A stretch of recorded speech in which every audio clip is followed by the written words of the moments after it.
Bonjour, dans cette vidéo, tu vas pouvoir apprendre à déterminer la droite d'ajustement par la méthode des points moyens. Lorsqu'on étudie une série statistique à deux variables, comme on en a une ici, on peut représenter le nuage de points de cette série. On l'a ici, ça fait l'objet d'une autre vidéo que je t'invite à visionner si tu ne l'as pas encore fait.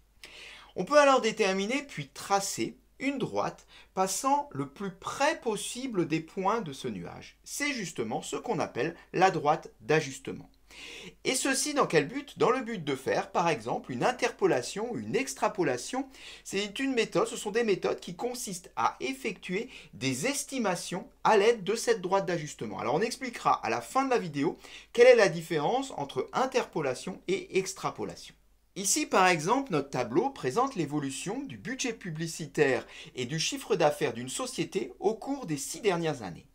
On voudrait estimer le chiffre d'affaires à prévoir pour un budget publicitaire de 22 000 euros. Ça sera une des questions de cet exercice. Cette valeur, bien évidemment, ne figure pas dans le tableau. Mais on va utiliser notre droite d'ajustement pour obtenir cette estimation. C'est donc l'objet de l'exercice d'arriver à mettre en place cette droite d'ajustement. Il existe de nombreuses méthodes pour obtenir une telle droite. Ici, on va utiliser une méthode qui s'appelle la méthode de Mayer ou la méthode des deux points moyens. Alors en fait, on va voir que c'est un exercice assez simple au départ qui consiste simplement à déterminer deux points moyens. Et quand on a deux points, eh bien on a une droite puisque par deux points passe une et une seule droite. Donc ce qu'il faudrait, c'est déterminer les coordonnées de ces deux points moyens. Ces deux points sont donnés. J'ai un point moyen associé aux trois premiers points du nuage, c'est-à-dire le point 8,40, 10,55 et 12,55. G2, c'est le point moyen associé aux trois derniers points du nuage, ce sont donc les trois dernières colonnes. On nous demande de calculer les coordonnées de G1 et de G2. Allons-y. Alors, on va commencer déjà avec le point G1. On va appeler x1 bar et y1 bar ces coordonnées. On rappelle la formule. Pour calculer les coordonnées d'un point moyen, il suffit de faire la moyenne des xi et la moyenne des yi. Ceci est également traité dans la vidéo que je citais tout à l'heure. Donc, pour G1, on va appeler donc x1 bar la moyenne des xi. On va donc prendre tous les xi, c'est-à-dire 8, 10 et 12, je les additionne. 8 plus 10 plus 12, et comme il y a 3 points, je divise par 3. On passe sur les calculs, on trouve 10.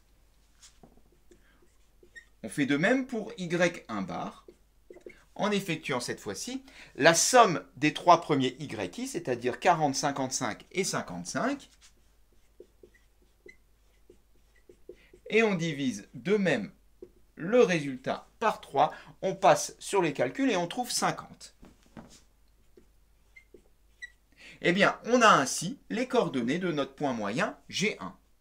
Voilà le point moyen G1 pour coordonnées 10, 50. On va faire de même pour le point G2. Alors, je vais un peu plus vite et je vais simplement écrire les calculs et le résultat.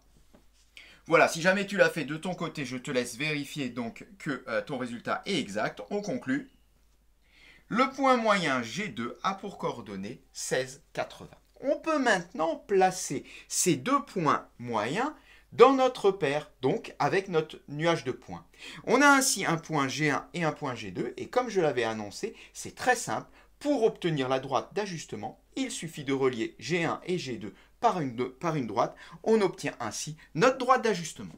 Alors voilà, maintenant on va pouvoir faire nos estimations. Comme on l'avait annoncé, cette droite d'ajustement va nous permettre de faire certaines estimations et on verra à la fin s'il s'agit d'interpolation ou d'extrapolation. On nous demande donc à l'aide du graphique d'estimer le chiffre d'affaires à prévoir pour un budget publicitaire de 22 000 euros. Alors, il suffit simplement de se placer sur le point d'abscisse 22. On rappelle que les valeurs sont données en milliers d'euros, donc 22 qui correspond à 22 000 euros. De rejoindre notre droite d'ajustement et de regarder l'ordonnée correspondante qui va donc correspondre au chiffre d'affaires.